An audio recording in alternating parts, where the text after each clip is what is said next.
There I was in my very own bedroom, and my husband was dragging me across the room by my hair.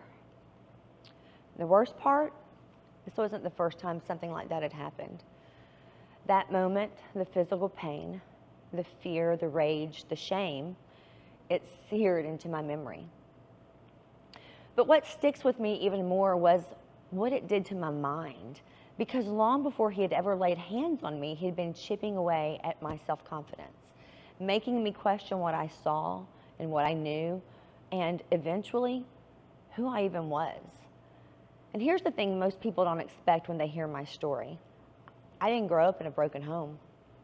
I grew up in actually what some people would call the picture-perfect Leave It to Beaver family.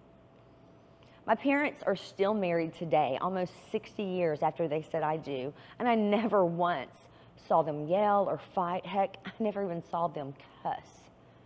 My dad was in sales, and he loved photography, and he took me on daddy-daughter dates. He'd check me out of school about once a year, and he'd just take me out to eat and go shopping. We went on bike rides, we ran around the neighborhood, and he even tried his best to teach me how to play tennis. How'd that work out, Dad? But most of all, he never let me forget that I was loved. And my mom worked as a secretary, and she ended her career at the school board.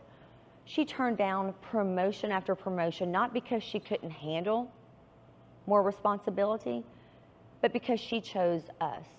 She chose her family. She painted and she baked and she sewed my dance uniforms. And one Easter, she even made me a homemade With Love dress. And I had never felt more beautiful in my entire life than I did when I wore that dress. So I was surrounded by love, stability, and safety. And it makes me question, how did I end up with a man who abused me? That's a question I wrestled with for a long time. And if you've ever been in something like that, you know it doesn't start with a punch. It starts with a subtle comment, a question that starts to plant a seed of doubt, maybe in an apology after crossing a line, but only because you made him upset. You find yourself staying because you know who they could be, because you keep remembering the version of them that you thought was real. And you hold on to hope long after it stops holding on to you. But here's what I've learned. Where you find yourself is not where you have to stay. And it doesn't matter if you came from a loving home like I did, or whether you practically had to raise yourself. It doesn't matter whether your pain comes from a person or a workplace, maybe a failed dream, or something you don't even like to talk about. But you still get to choose. You get to say, this is not how my story ends. And me, I stayed longer than I should have, sure. I believed in his potential more than I believed in my own reality. And I take ownership of that, not to shame myself, but to remind myself of my own power. Because I made a decision. I said, this will never happen again. And today, I'm married to a man who honors me and who protects me and who sees me. And I've built a life and a business grounded in that same truth, that you can choose again.